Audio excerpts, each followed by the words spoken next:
So today, I'm not just showing you a recipe. Today, I'm going to be teaching you the principles behind how to achieve the perfectly soft, moist, rich, chocolatey cake that you deserve.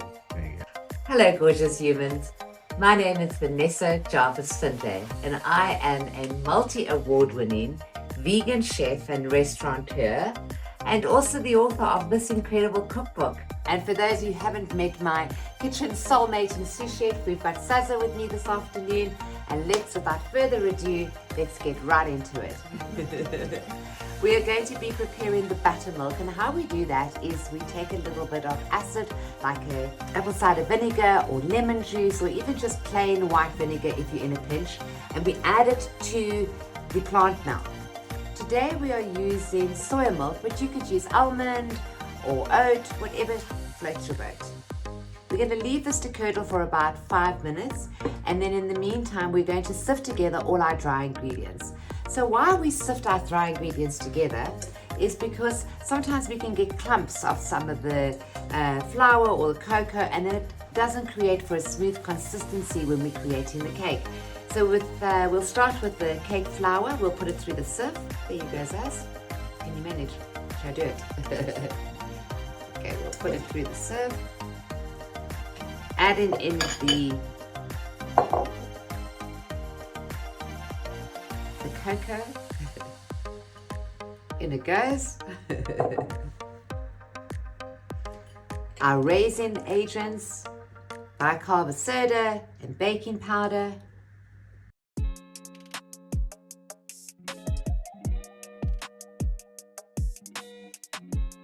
In it goes. Don't forget the salt. Today we are using some pink Himalayan salt. You know, when you're cooking, you can be a little bit loose like a goose, but when you're baking, it's very important to measure everything exactly. If it asks you for a teaspoon, give it a teaspoon. Not half a teaspoon, not a teaspoon and a bit more. Always try and get your measurements exact. Baking is actually a science. It's not really, there you go. Anything else but that. Super. Sazi, won't you just mix that together for us first, please, love? Sorry, there you go. Yeah, we want to get it all in together so that it mixes nice and smoothly. You want consistency throughout the whole recipe, so you don't want any lumps. Make sure that if there are any, you break them up. This is very important work. You're brave, eh? This is very important to get. You see there, the sugar already has some clumps in it. So now, Zaza, this is your job to make sure that everything looks nice and smooth. In the meantime, I will be adding the vanilla essence to the milk, to the oil, and then I will be taking the oil, that mixture, and adding it. So we've got all our dry ingredients in the one bowl, and in the jug we have all of our wet ingredients, and I'm going to stir that up. Again, I do this so that we can have consistency.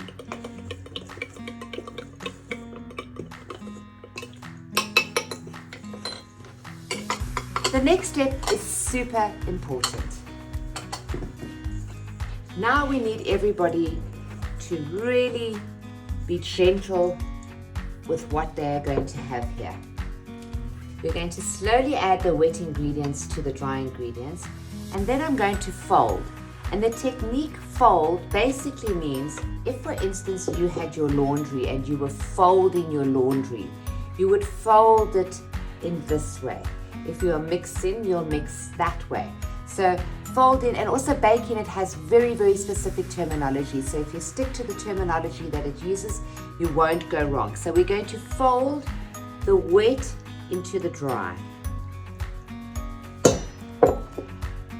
A very, very important thing here is to not over mix.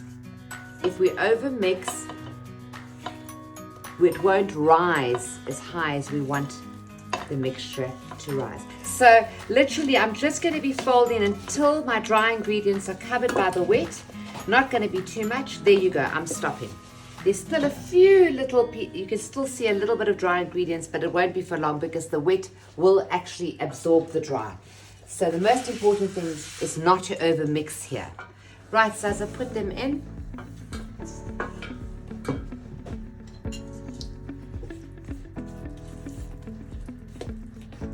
just going to scrape the bottom once or twice, and you want to pour it first. Perfect, there you go.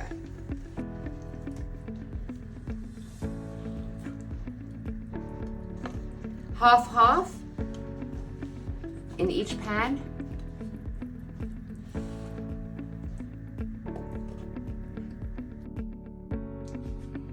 As I say, put them in side by side.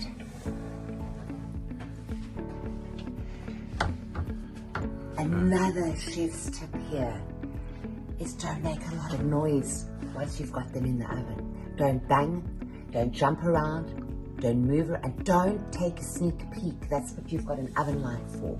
If you open your oven door and you take a look, you're going to let out a lot of the air, hot air, and what's going to happen is that it's not going to rise as high as you want it to rise. So you're going to actually treat it like a sleeping baby while it sits there, and you're going to go and do something else, like have a cup of tea, smoke a joint, whatever makes you happy. We don't judge.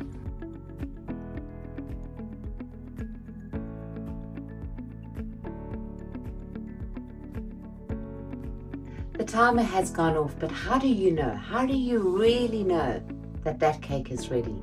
So here's a tip for you.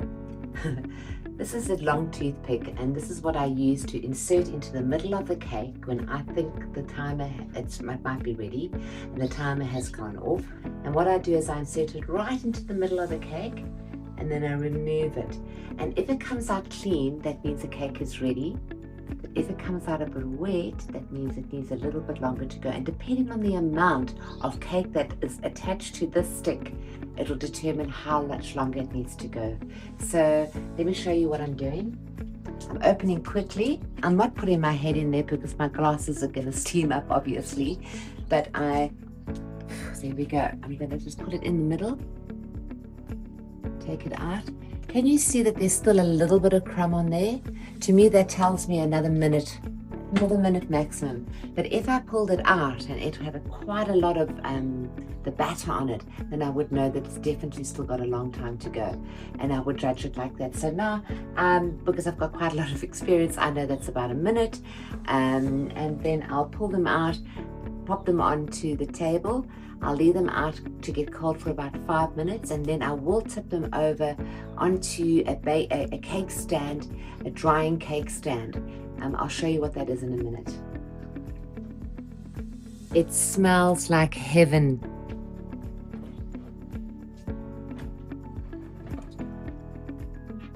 Look how beautifully that has risen. That's incredible, actually, considering that there was no eggs, no milk, no dairy. It's incredible. Look how light and fluffy it is. I promise you, if it was dense, it would not have risen this well. This is such an achievement. You'll be so proud of yourself once you've made this. Nobody will know that this is a dairy-free cake. I absolutely promise you. So tell me if you've ever made my cake and put it in the comments. And don't forget to like and subscribe if you're enjoying the advice that I'm giving you. And I really appreciate having you here with me today. Let this cool down. We wait for 5 minutes, and then I'm going to top it onto the drying racks. You do wait for 5 minutes just so that it can just retract a little bit, and then you put it on. If I try and do it now, it's still too hot. If you give it 5 minutes, it retracts. Easy to flip. And obviously, very important that you have well oiled or well greased or well spray and cooked your pans before you put your dough in. Otherwise, you'll have a really hard time trying to get them out afterwards. Just to show you how beautiful, soft this cake is. Look here. Do you see that? We're going to ice it in a second. We've given it 5 minutes, and here we go. 1. Ta-da! So let me explain to you what's happened here, guys. is that some of the sugar was still a little bit hard and clumpy when we were mixing. And you can see that there are pockets here where the sugar has literally eaten away at the beautiful flour. It's not the end of the world, because we are going to put icing sugar on it. It's still going to taste delicious, but that is what's happened here. So make sure, remember I mentioned earlier that it was very important that you mixed all those dry ingredients together. That's including the sugar. If you use a fork for your sugar, it'll be a lot better. Great, so once you've got your 2 pieces of cake, you'll need to understand that we have to top it. Otherwise it won't be very balanced. And so the best is I like to put a flat hand on it, and I slice with confidence, and I use a bread knife. First of all, I'm going to show you how to make it divine buttermilk icing sugar, and then I'm going to show you how to ice it. Be right back. Here's a luxurious butter, number 1 in the gourmet edition of the Naked Food plant-based cookbook. And what I'm going to do is I'm going to add them all into the mixer bowl. Firstly, in goes the butter, because it's the heaviest, and it's going to hold everything together. Because if I put the flour in first and then add the butter, I might just look like Casper the Ghost after a few seconds. And we're going to start with slowly. So here's another chef's tip. Do not melt your butter when you are making buttermilk icing sugar. It makes your icing sugar way too runny. It doesn't hold the icing sugar, and your frosting becomes a hot mess. So what I like to do is just soften it gently when I put it outside the fridge for a few hours before, or and then put it into the mixer so that it could actually soften it as well. So I've let it go for about a minute or 2, and now I'm going to add in my icing sugar, and then I'm going to add in the cocoa powder, and then the wet ingredients before I switch it on again. Because as I say, otherwise it's just going to be this cloud. There probably will be a cloud, but that's okay. I actually quite like that. The trick here is to start very, very slowly, guys. Okay, so we're going to just add in some of the wet ingredients.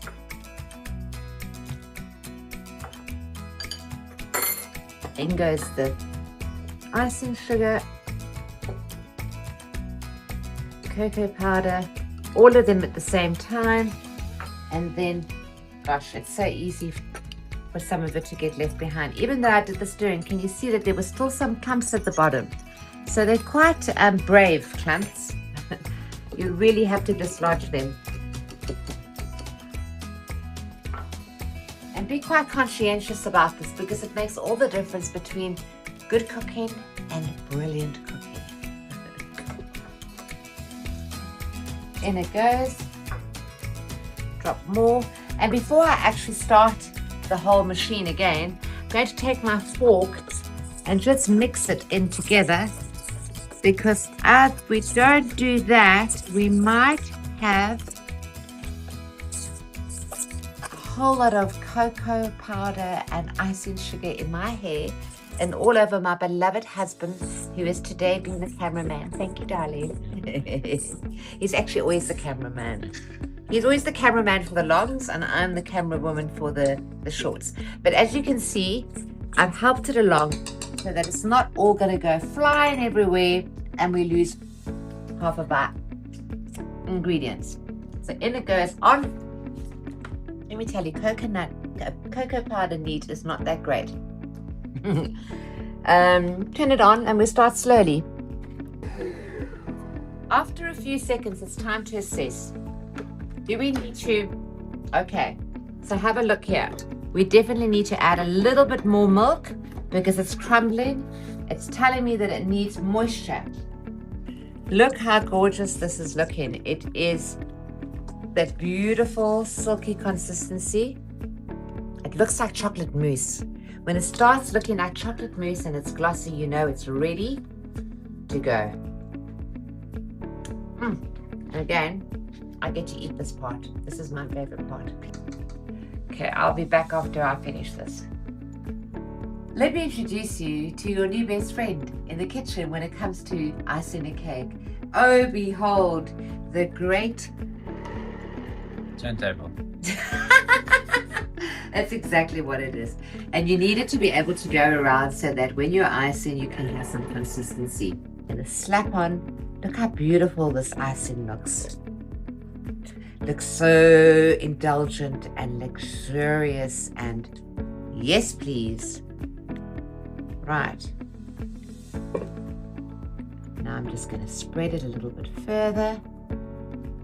Starting in the middle, spreading it out to the edges. If there's a little bit of a wounded side, I'm going to treat it with a lot of love and hold it together and use my frosting, my icing sugar to make sure that I glue this to. Look how gorgeous this is. I love this. This is so much fun. Oh wow. And so we're just trying to make it straight. Guys, look how beautiful this is. How therapeutic. And there you have your first layer. Ta-da! I mean, would you have said that just a few minutes ago it had 2 little shark bites out of it, for lack of a better phrase? Let's add the next layer now. So we gently plop the next one right on top. Okay, so that's the traditional way. I'm going to teach you a completely new way. I turn it upside down, I put them together, and to me, that way I get the best flat top. Have a look at that. Look how perfect that is.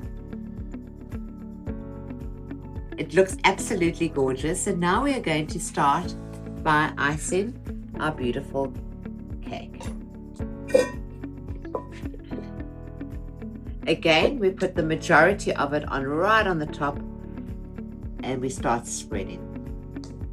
Don't make it too thin, because if you make it too thin, you're going to take some of the crumb with you, and that's not what we want. We just want to get the top on. Look how gorgeous this is. Oh my goodness me.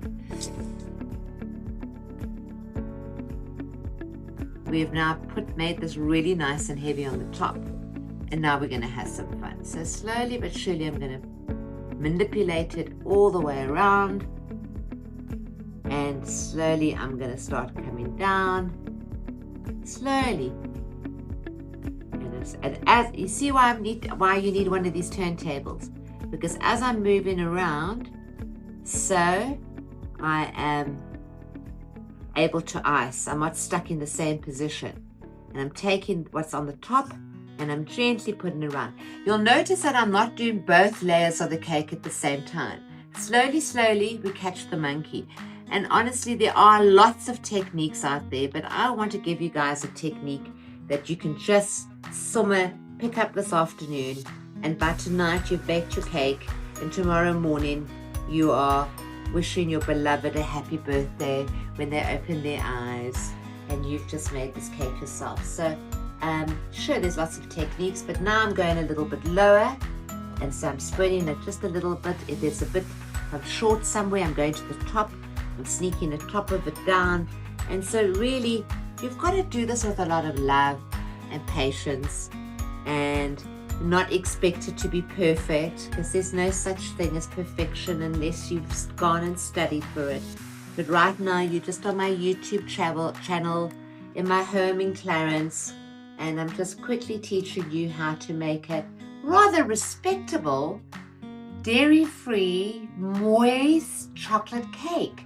I'd go so far as to call it the most amazing chocolate cake, because for me, it really ticks all the boxes. There you go. Look at that. I mean, gorgeousness or what?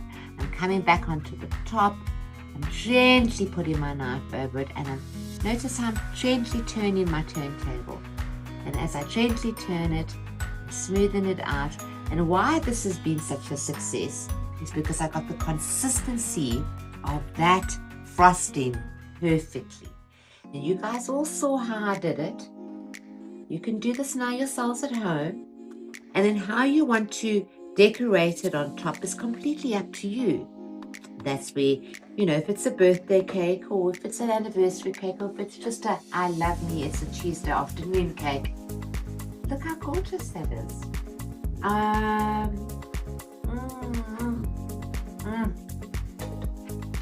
Ta-da! Let's put some cherries on top just to keep it sexy and seductive.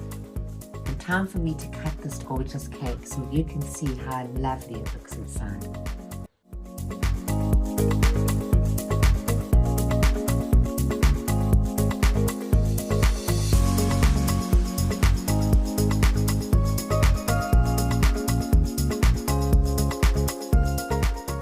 And what I've been waiting for all week is to eat this beautiful cake. It really is the most amazing chocolate cake ever.